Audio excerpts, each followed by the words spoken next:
First tonight at 5, today marked the final chance for the public to weigh in on a controversial gun control bill. Yeah, that red flag law would allow people to seize guns more easily from those who are deemed to be a threat to themselves or others. This, of course, follows intense debate after the Lewiston mass shooting. CBS 13's Owen Kingsley is at the State House where the public had that final opportunity to have a say. Owen.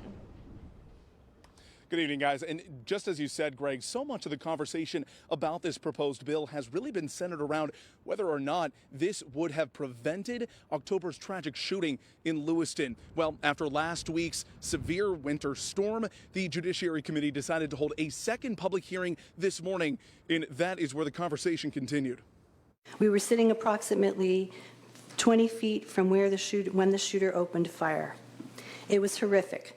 Representative Vicky Dudera of Camden spoke Tuesday on behalf of Jennifer Zanka, who was inside Schmanke's Bar and Grill during October's tragic shooting. I believe that red flag laws would have made a difference.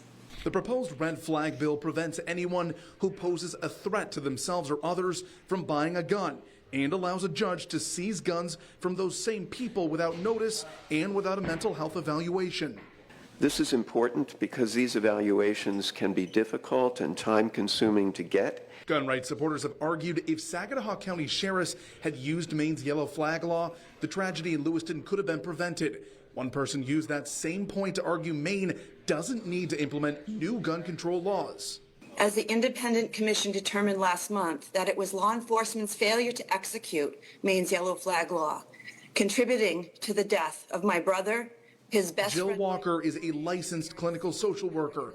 Her brother, Jason Walker, was killed at just-in-time recreation in October. She and others are skeptical of the motivations behind this bill.